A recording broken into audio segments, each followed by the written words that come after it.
네, 한번 따라하겠습니다. 베헤못. 베헤못 하니까 뭐 연못 같습니까?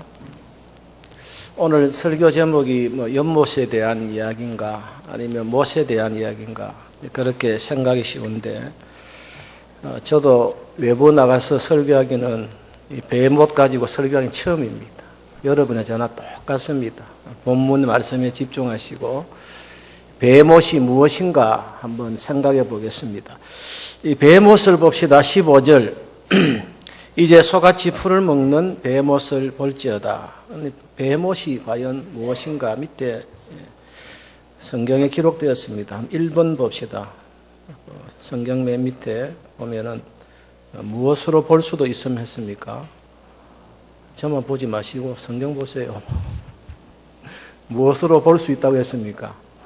하마라고 볼 수 있다. 그러니까 하마라고 볼 수 있다고 하니까 하마 같기도 하고 아니고 왜? 본 사람이 없으니까. 하마처럼 생각해보고 이 본문을 보자 그런 뜻입니다. 이 40장이라고 하면 욥기서의 거의 마지막입니다. 마지막에 하나님이 친히 나타나셔서 욥에게 교훈을 주시는 것이 목적입니다. 친히 욥에게 찾아오셔서 말씀을 풀어주시는 것입니다. 이 베헤못의 특징이 있습니다. 16절 보겠습니다. 그것의 힘은 허리에 있고 뚝심은 배의 힘줄에 있고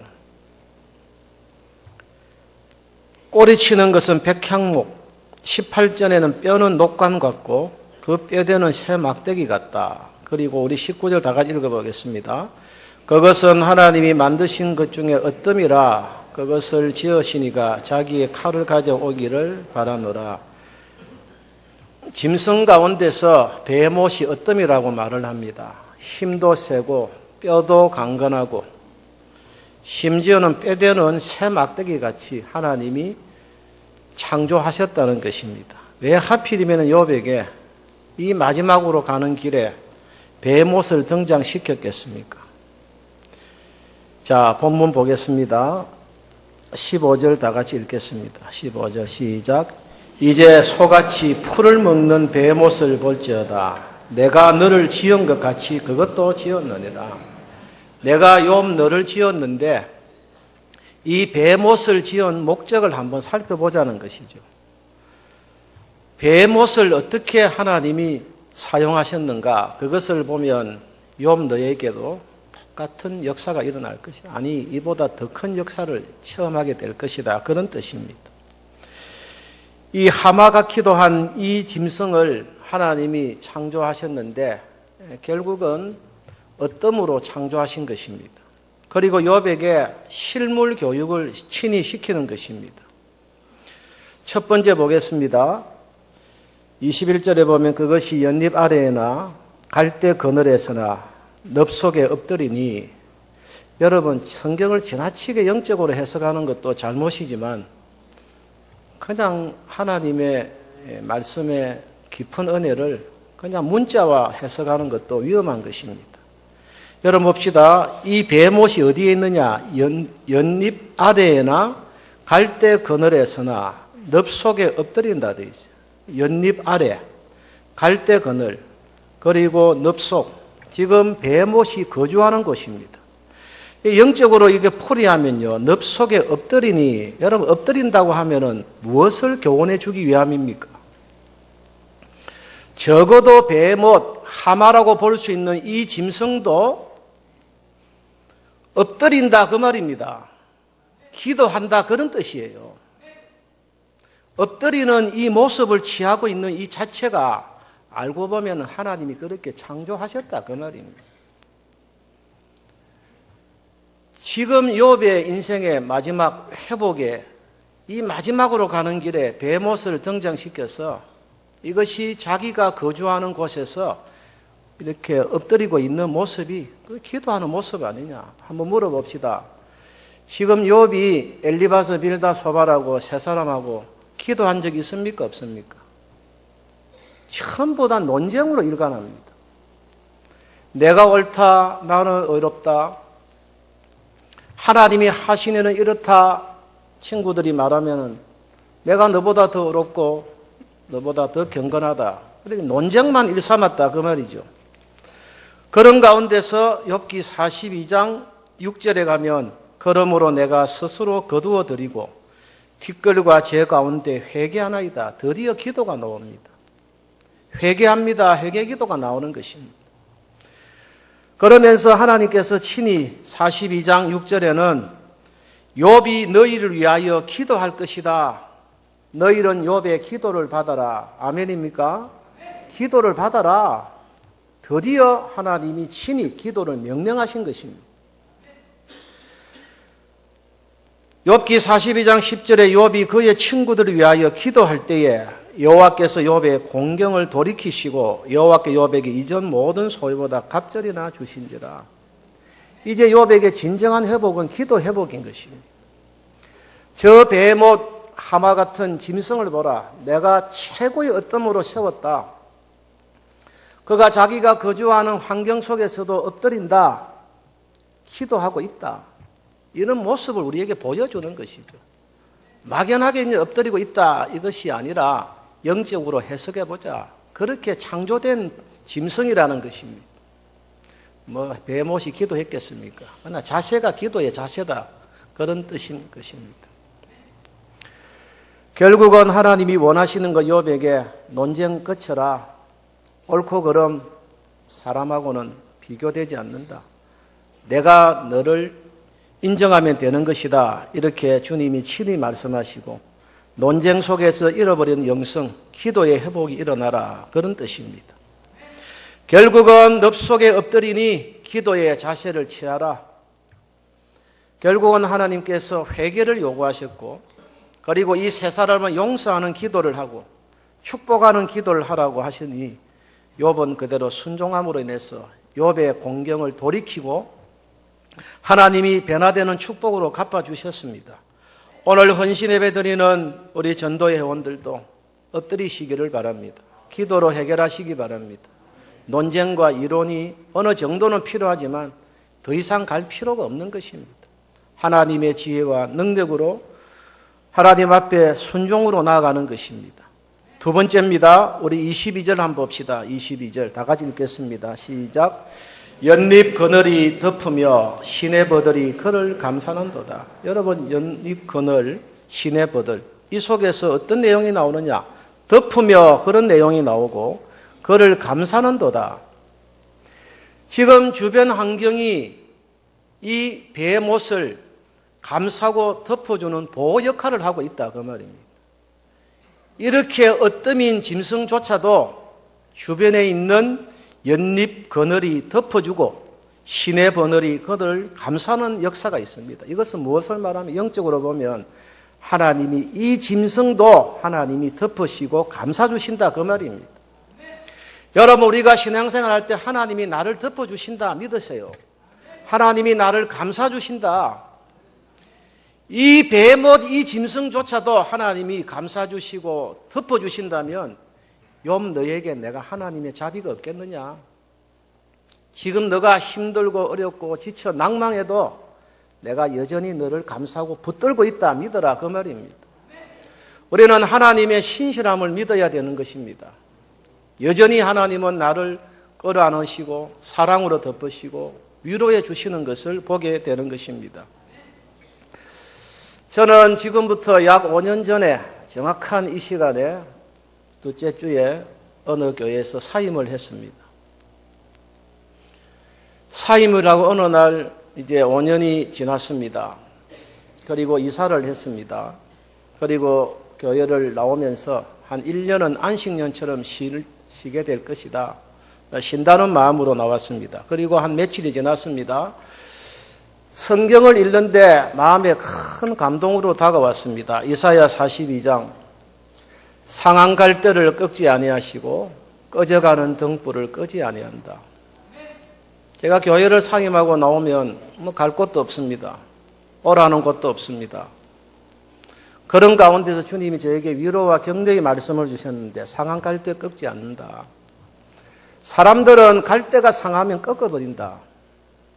사람은 적어도 그렇다. 이해를 하라.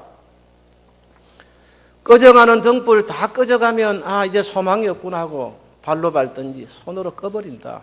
그러나 나 여호와는 상한 갈 때 절대 꺾지 않는다. 아멘입니까?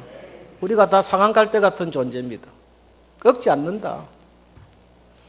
사람들은 꺾어버려라. 뭐 별 소망이 없네 하고 꺾어버리는 말과 행동합니다. 꺼져가는 등불, 이제 뭐 다 꺼져가네. 뭐 발로 밟아버리고, 그냥 물로 뭐 그냥 꺼버리고, 그렇게 할 수 있지만, 나 여호와는 절대적으로 꺾거나 끄지 않도록 불을 일으켜 주리라. 그렇게 하다가 제가 좀 세월이 지나서 3년 전에 개척을 했습니다. 나이 60에 개척했습니다. 3천만 원 대출을 받아가지고 2층, 3층, 15명, 일단 30평 했습니다. 제가 전에 있던 교회는 여러분 뭐 상상도 하지 마시고 조그마한 곳에서 개척했습니다. 제 마음에 울리고 있는 것은 절대 상한 갈 때 꺾지 아니하시나 하나님. 꺼져가는 등불 꺼져. 기도의 등불 꺼지지 않도록 해주겠다. 너 성교의 등불 꺼지지 않게 해주겠다. 기도의 등불, 말씀의 등불, 봉사의 등불 꺼지지 않도록 내 가슴에 불을 붙여주리라. 제가 지금도 그 말씀 기억합니다. 하나님 우리를 감싸주십니다. 덮어주십니다. 결국은 지금 3년이 지났습니다. 이제 3월 25일 날 장금을 치르면 어느 교회가 약해가지고 다른 곳으로 이전하는데 그 교회를 인수합니다. 30평에서 157평으로 갑니다. 아멘도 안 하시네. 우리는 3년 만에 결실을 맺었어요. 제가 무슨 능력이 있습니까? 우리 교인들 뭐 실력 뻔한 것입니다. 재정 상태 별로 안 좋습니다. 교회 옮기기로 작정하니까 그 가난하고 힘든 성도가 1억을 하더라고. 왜? 1억은 뭐냐? 그 계약금 하라고 그렇게. 그 다음부터 돈이 헌금이 안 들어와서 걱정이지. 뭐 바로 뭐 딱 그래서 이제 하고 그렇게 진행 중입니다. 개척교회 하니까 시간이 많이 남습니다. 뭐 특별히 제일 좋은 건 이제 기lum사가 별로 없어요. 기lum사가 없어. 돌아가시는 분도 없고. 전에는 막 그거 하는데 온 시간 결혼식 뭐 그렇게 했는데 지금은 하나도 없으니 시간이 얼마나 많이 남습니까? 신방 오라는데도 별로 없고. 그러니까 안 되겠다. 나태하면 안 되겠다. 그래서 제 가슴에 하나님이 불을 붙여주셨어요. 뭘 했느냐? 성경 읽기 시작했습니다. 제가 평소에는 성경을 1년에 6도 갑니다. 절에 사역했던데도. 그래서 개척하니까 열심히 이제 첫해 14도겠습니다. 아멘 안 하시면 성경 별로 안 읽으시는 모이지. 14도겠어요. 한 달에 1도, 보너스로 또 더 해고 2년째는 더 읽어야 되겠다. 그래서 한 달에 2도, 그래서 26도겠습니다. 작년에는 하나님 너무 이렇게 읽으니까 힘듭니다 하니까 모세도 40일금 짓기도 2번 했는데 더 해라. 한 번 가지고 자만에 빠지지 말고. 작년에는 또 열심히 성경 28도겠습니다. 올해 4도겠습니다. 몇 도겠습니까? 계산 이남전도 해보세요. 헌신 예배 오늘 주님이 감사 주시고 우리 가슴에 불을 일으켜 70도 넘었죠. 전에 사역했던 그 사역지와 다른 하나님의 열정을 주셨어요. 성경 읽으니까요. 마음에 평강이 오고 순간순간 이길 수 있는 힘이 되고 개척교회 보면 이제 물질 걱정, 성도들의 그 수준적인 말과 행동에 상처되는 것 더 큽니다. 그때마다 이기게 하신 그 모든 것은 말씀이었습니다. 3년 동안 70도 이상을 하니까 하루에 150페이지 읽어야 되고 한 번만 안 읽으면 300페이지, 500페이지로 넘어가니까 새벽 2시까지, 3시까지 성경을 읽어야 돼요. 개척교회니까 시간 여유도 있고 그러니까 하나님의 말씀으로 상한 갈 때 꺾지 아니하신다. 꺼져가는 등불도 끄지 아니하. 다시 한번 우리에게 열정을 일으켜 주십니다. 나이가 들수록 더 열정이 끌어올 수 있도록 하나님이 기회를 주셨습니다. 이남전대 회원 여러분 연세도 있으시고 건강의 문제도 있겠으나 상한 갈 때 절대 꺾지 않습니다. 꺼져가는 등불 끄지 않도록 우리의 열정을 다시 회복으로 되살려 주시는 것이죠. 욥에게는 논쟁으로 일관했던 그 인생이 하나님의 은혜로 기도의 인생으로 바꾸어라.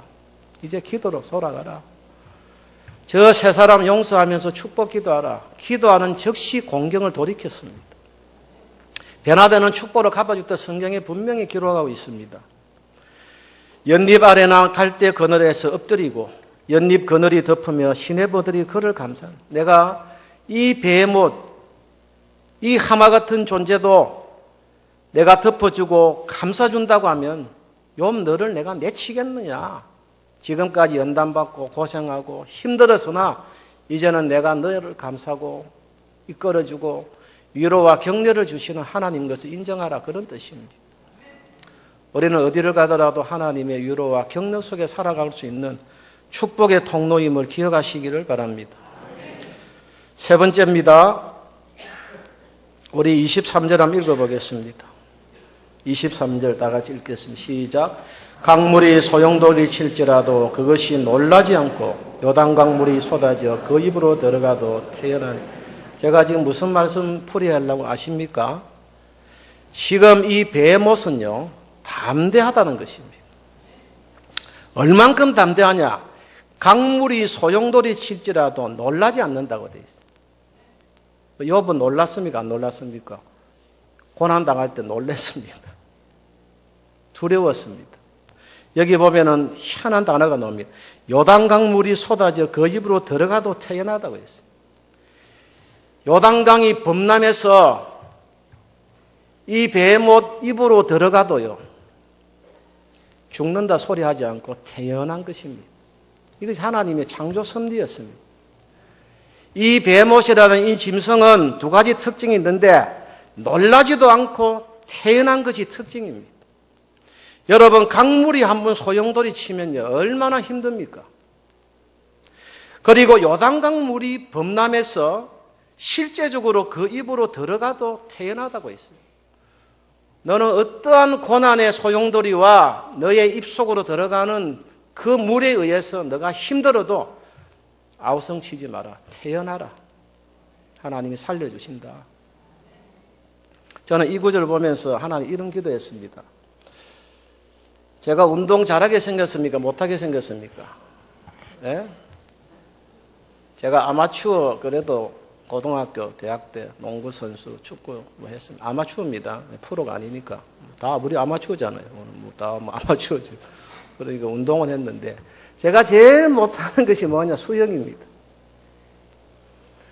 수영 중에서 그래도 잘하는 거는 잠수를 잘해요. 뭐 살아나야 되니까 뭐 물속에서는 오래 참습니다. 뭐 생명과 관계되니까 참는데 수영을 못합니다. 그래서 이 구절 읽으면서 물이 들어왔을 때 어떻게 되느냐? 여러분 수영 못하는 사람 물 들어오면 어떻게 합니까? 물 안 먹어 마시면 그건 굉장히 두려운 것입니다. 제가 교회를 그만두고 쉬면서 N이라는 선교단체를 이렇게 같은 사역을 했습니다. 적어도 남쪽에는 제가 강의하러 많이 다니고 두바이 충만교회라고 아랍에미레이트에 있는 두바이 충만교회 3개월 제가 사역을 좀 하고 왔습니다. 그런 가운데 요르단을 이제 성지순례처럼 하게 되었습니다. 요르단 가면요, 요르단과 이스라엘하고 경계선이 요단강입니다. 요단강을 제가 보고 왔고 사해바다 가니까 진짜 오래간만에 수영할 수 있겠다. 왜? 사해바다 가면은 저절로 물이 떤다 아닙니까? 얼마나 감사하면 선교사 부부하고 우리 부부하고 같이 이제 들어가니까 바로 물이 떠대요. 그래 기분이 좋아가지고 막 하는데 그 다음에 발을 또 땅에 내리게 되는데 너무 떠가지고 발을 못하니까 두렵더라 또. 그래가 물속에 들어가서 겨우 이제 올랐습니다. 사해바다 물이 얼마나 짠 줄 아시죠? 그리고 너무 오래 있으면은 눈 실명된답니다. 그 정도로 그 바다 고기가 못 살 정도로 그렇게 돼요. 그러니까 물에 떠는 거는 좋은데 깔아앉아가지고 다시 나오려고 하니 그게 또 힘들어서 참 고생한 적이 있는데 제가 수영을 못합니다. 수영 못하는 사람이 물이 입에 들어가면 굉장히 죽음의 공포가 옵니다. 그런데 베헤못은 입에 물이 들어가도 태연하다. 여러분 지금 전쟁의 소문, 제2IMF의 소문, 달러의 가치의 하락, 아니면 주변이 어려운데 왜 이거 하느냐? 제가 교회 옮기면서 많이 들었습니다.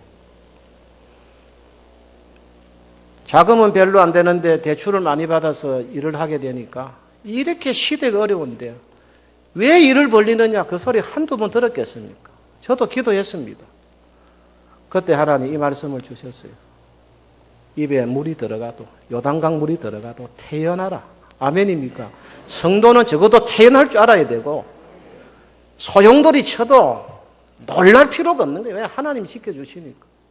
이 일이 하나님부터 시작한 일이면 하나님이 결론 내리게 하실 것이고, 내 교만과 아집으로 했다면 하나님이 교훈을 주실 것이고, 한 네 가지 선을 이루시고 피할 길도 주시는 하나님이신데,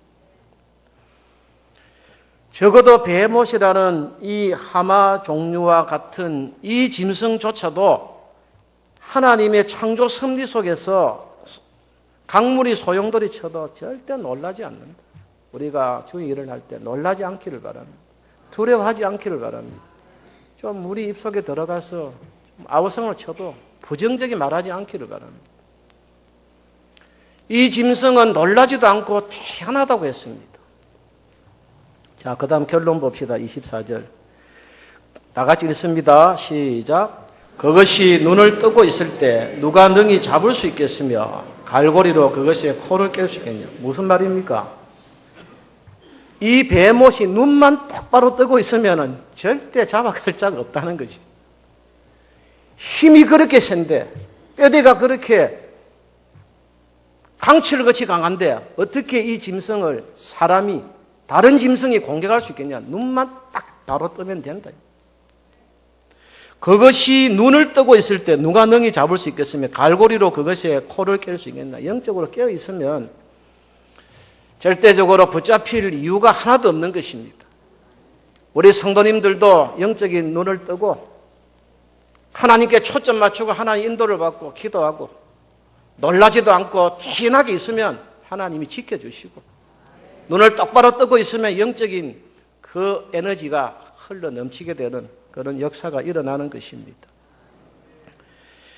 적어도 베헤못이라는 이 짐승조차도 눈을 뜨고 있을 때 어떠한 짐승이나 사람의 공격에서도 다 피할 수 있는 것처럼 우리 하나님이 지켜주시는 것입니다. 오늘 성도님 엎드리시기를 바랍니다.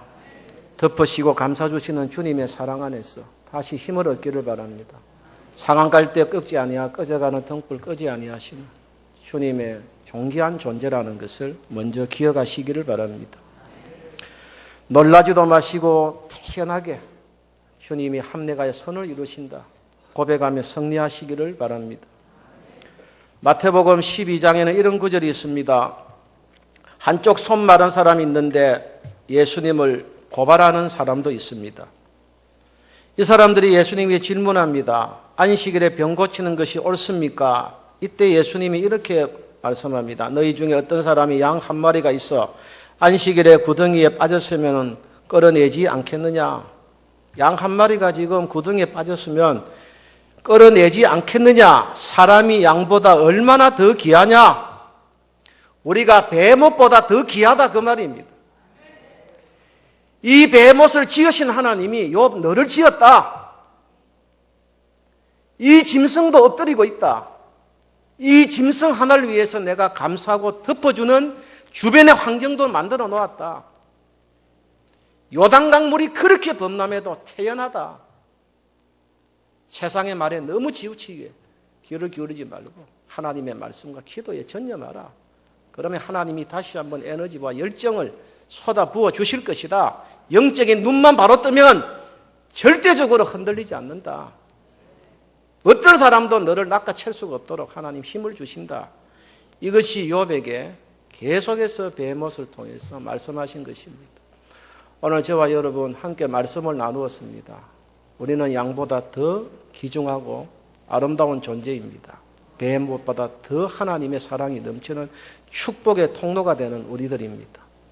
오늘 욥처럼 다시 한번 일어서시고 기도 중에 여러분의 공경이 다 돌이키시고 변화되는 축복으로 갚아주실 주님만을 찬양하는 남은 생애가 되기를 바랍니다.